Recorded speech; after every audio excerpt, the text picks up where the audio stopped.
श्रद्धेय स्वामी जी महाराज, कल हम नवसस्येष्टि पर्व का आयोजन करेंगे।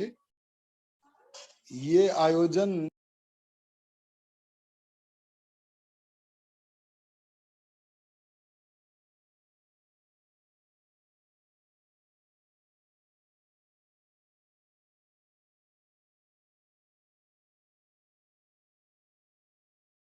आचार्य जी आवाज नहीं आ रही।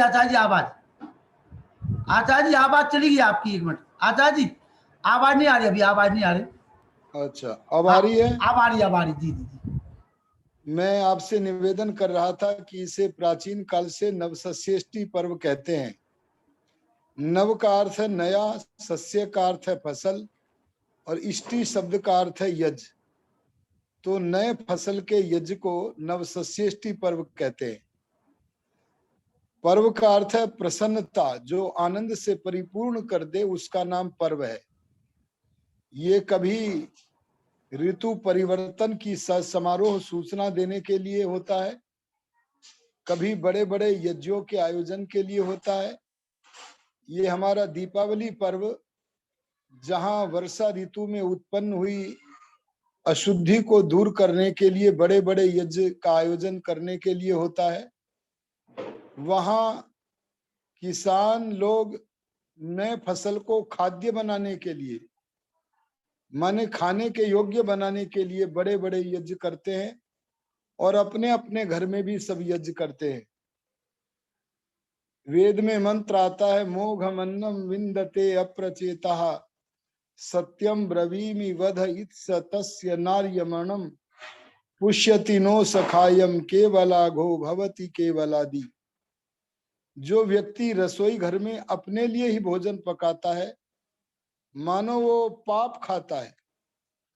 और जो पशु पक्षियों के लिए, बलि वैश्व देव यज्ञ के लिए, अतिथि यज्ञ के लिए, पितृ यज्ञ आदि के लिए पका करके तब अपने लिए भोजन करता है, वो वास्तव में अपने जीवन को सफल करता है। ऐसी प्रेरणा देने के लिए यहाँ पर नई कच्ची जो फसल है उसकी आहुतियां देकर फिर बाद में उसको काटकर अपने घर में लाते हैं, वो हमारा खाद्य बनता है। नवसस्येष्टि यज्ञ जहां इस पर्व पर करते हैं, वहां भैषज्य यज्ञ भी करते हैं। भैषज्य यज्ञ का मतलब है जो औषधियों का विद्वान, आयुर्वेद का ज्ञाता विद्वान है, वो ऐसी औषधियों की सामग्री बनाए कि जिससे सारे वायु का संशोधन हो सके। तो ऐसे भैषज्य यज्ञ भी बड़े बड़े इस अवसर पर किए जाते रहे हैं, करने चाहिए। तो इस तरह से यदि हम इस भैषज्य यज्ञ को, नवसस्येष्टि पर्व को मनाएं तो सार्थकता होगी। इस पर्व की पर्वता को महर्षि दयानंद जी महाराज के निर्वाण की घटना ने और बढ़ा दिया है। उन्होंने ऋषित्व को प्राप्त किया। उन्होंने अपनी ओर से किसी भी बात को प्रस्तुत नहीं किया, सत्यार्थ प्रकाश आदि ग्रंथों में किसी नवीन कल्पना को नहीं चलाया, बल्कि वेद की जो बातें हैं, ब्रह्मा से लेकर जैमिनी पर्यंत ऋषियों की जो बातें हैं, उन्हीं बातों को पुनः भूले हुए संसार के समक्ष प्रस्तुत किया। इसलिए आज के दिन हमें महर्षि दयानंद जी महाराज के जीवन से प्रेरणा लेकर सांसारिक अभ्युदय और मोक्ष की ओर गति करनी चाहिए। इसी संक्षिप्त वक्तव्य के साथ मैं अपनी वाणी को विराम देता हूं। बहुत बहुत आभार।